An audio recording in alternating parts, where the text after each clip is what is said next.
আমরা যদি ভুলে যাই আমরা এই পৃথিবীতে এসেছি একটি সীমিত সময়ের জন্য, এখানে চাকরি পাওয়া আমাদের মূল উদ্দেশ্য নয়, টাকা কামাই করা আমাদের উদ্দেশ্য নয়, এই পৃথিবীতে বাড়ির মালিক হওয়া আমাদের উদ্দেশ্য নয়, কারণ একদিন আমরা এর সব কিছু ছেড়ে চলে যাব। এই দুনিয়াতে আমাদের উদ্দেশ্য হলো ভালো কিছু করা, আমাদের নিজেদের জন্য ভালো কিছু করা এবং এমন ভালো কিছু পেছনে রেখে যাওয়া যা আমাদের মৃত্যুর পরেও কাজে লাগবে। এই উদ্দেশ্যে আমাদের এই দুনিয়াতে রাখা হয়েছে। এই ব্যাপারটা যদি আপনার মাথায় থাকে তাহলে আপনার শিক্ষা যদি আপনাকে ভালো কিছু করার দিকে নিয়ে যায়, আপনার বাড়ি যদি আপনাকে ভালো কিছু করতে সাহায্য করে, আপনার গাড়ি আপনাকে ভালো কিছু করার দিকে নিয়ে যায়, তাহলে এগুলোর একটি উদ্দেশ্য আছে। এগুলো নিজে উদ্দেশ্য নয়, কিন্তু শয়তান এগুলোকেই আপনার উদ্দেশ্য বানিয়ে ফেলতে চায়। ভাই, আমার লক্ষ্য হলো অমুক অমুক মডেলের গাড়ির মালিক হওয়া, আমি বুঝে গেছি এটাই আমার লক্ষ্য। এটা আসলে কোনো লক্ষ্য নয়, এটা একটা বস্তুগত জিনিস মাত্র। আর এই জিনিসটি শেষ হতে শুধু একটি অ্যাক্সিডেন্টই যথেষ্ট। যে বাড়িটি নিয়ে আপনি এত বেশি মগ্ন হয়ে আছেন, শুধু একটি ভূমিকম্প এটি ধ্বংস করে দেওয়ার জন্য যথেষ্ট। একবার আগুন লাগলেই শেষ। এই জিনিসগুলো আর এমন কি, এগুলো আসে আর যায়। দুআফা তালিবু আল মাতলুব। শয়তান এভাবে আমাদের মনকে এসব তুচ্ছ বিষয়ে নিমজ্জিত করে রাখে। এর ফলে আমরা ভুলে যাই যে আল্লাহ আমাদেরকে বৃহত্তর উদ্দেশ্য নিয়ে সৃষ্টি করেছেন, কিন্তু সে আমাদের সামনের দিকে থেকে আক্রমণ করে ক্ষুদ্র বিষয়ে আচ্ছন্ন করে রাখে। ফলে আমরা আমাদের সৃষ্টির উদ্দেশ্যের কথা ভুলে যাই। শয়তানের সামনের দিক থেকে আক্রমণ করা নিয়ে সর্বশেষ যে কথাটি বলতে চাই, আপনাদের অনেকের কপালে হয়তো সামনে অনেক টাকা আছে, আবার কারো কারোর জন্য জীবন হয়তো অনেক বড় বড় চ্যালেঞ্জ অপেক্ষা করছে, আল্লাহ জানেন। কারো কারো জীবন হয়তো অনেক সুখ অপেক্ষা করছে, আল্লাহ জানেন, আমরা জানি না। কিন্তু একটা বিষয় আমরা সবাই জানি, সবারই সময় রয়েছে। কারো হয়তো কয়েক সেকেন্ড, কারো হয়তো কয়েক বছর, কারো হয়তো কয়েক দশক সময় হাতে আছে। কিন্তু একটা ব্যাপারে আমরা নিশ্চিত যে আমাদের সবারই হাতে সময় আছে। শয়তান যখন আপনাকে সম্মুখ ভাগ থেকে আক্রমণ করে, সে চায় আপনি যেন আপনার সময়কে কোনো মর্যাদা না দেন। সে চায় ভালো কাজ করার সময় আসলে আপনি যেন এভাবে ভাবেন যে আরে ভাই, আমার হাতে এখন অনেক সময় আছে, ভালো কাজ করার জন্য এত তাড়াহুড়ার কি আছে। কিন্তু যদি প্রবৃত্তির কোনো কামনা চরিতার্থ করতে হয় তাহলে সাথে সাথে করতে হবে। প্রতিবার নামাজের সময় আপনার সাথে ঠিক এমনটাই ঘটে। জোহরের সময় যখন আসে, মসজিদ থেকে আজানের শব্দ ভেসে আসে, আপনার ঘড়ির অ্যালার্ম বেজে ওঠে, মোবাইলের অ্যাপ থেকে আজানের শব্দ শোনা যায়, আপনি তখন কি করেন? পজ বাটন টাচ করেন, নিজেকে এভাবে বলেন মাত্র তো আজান দিল, নামাজের এখনো অনেক বাকি আছে।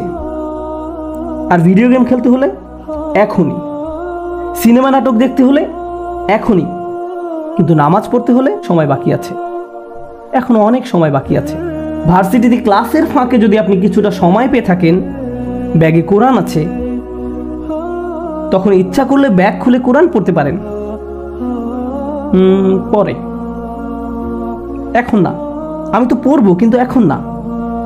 কিন্তু যে কোনো তুচ্ছ, অর্থহীন, বাজে কাজ ফেসবুক বা ইনস্টাগ্রামে স্ক্রল করতে করতে কখন যে 30-40 মিনিট পার করে দেন টেরই পান না। এমনকি ক্লাসের জন্য কখনো কখনো দেরি হয়ে যায়। অর্থহীন কাজের জন্য ঠিকই সময় বের করে নিলেন, এর কারণ হলো শয়তান চায় আপনি যেন আপনার সময়কে কোনো মূল্য না দেন। সে চায় আপনি যেন আপনার মূল্যবান সময়কে অর্থহীন কাজে ব্যয় করে নষ্ট করে ফেলেন। এভাবে আপনার সময় নষ্ট করার মাধ্যমে সে আপনার ভবিষ্যৎ ধ্বংস করে দেয়। তারপর যখন জীবনের একটা পর্যায়ে এসে পেছনে ফিরে দেখেন, তখন ভাবেন ভাই, আমি জীবনে কত সময় যে অযথা কাজে ব্যয় করে নষ্ট করেছি। এরপর জীবন নিয়ে হতাশ হয়ে পড়েন।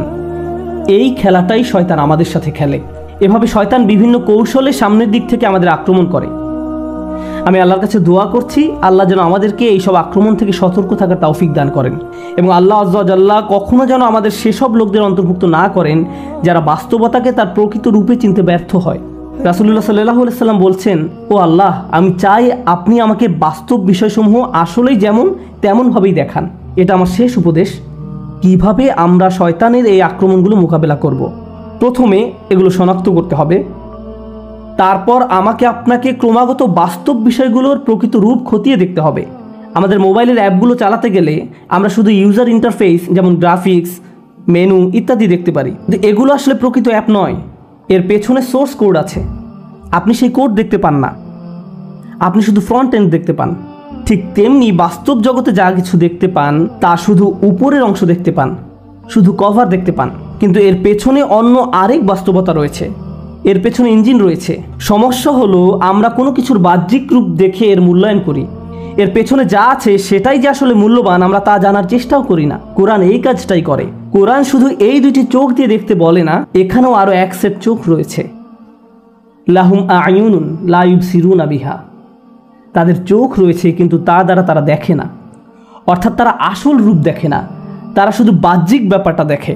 আমাদেরকে অন্তর্চক্ষু দিয়ে তাকাতে হবে যা প্রকৃত রূপ দেখতে পারে। যদি এমনটা করতে পারেন তাহলে যেভাবে আপনি সময় ব্যয় করেন, বিভিন্ন বিষয় নিয়ে চিন্তা করেন, বিভিন্ন জিনিসের মূল্য দিয়ে থাকেন, বিভিন্ন জিনিসকে গুরুত্ব দিয়ে থাকেন, তার সব কিছুই পরিবর্তিত হতে শুরু করবে। কারণ দিন শেষে আল্লাহর সাথে সাক্ষাৎ করার পূর্বে আমাদের হাতে জীবনের যে অংশটুকু বাকি আছে তার মূল ব্যাপার হলো ইউনাব্বাউল ইনসানু ইয়াউমাইযিন বিমা কদ্দামা ওয়া আখার। কিয়ামতের দিন মানুষকে জিজ্ঞাসা করা হবে কোনটাকে তুমি প্রাথমিক পর্যায়ে গুরুত্ব দিয়েছো আর কোন ব্যাপারটাকে দ্বিতীয় পর্যায়ভুক্ত মনে করেছো। সবকিছুর মূল কথা এটাই, আমি আপনি যত সিদ্ধান্ত নিয়েছি তাতে কোনটাকে প্রায়োরিটি দিয়েছি আর কোনটাকে ফেলে রেখেছি।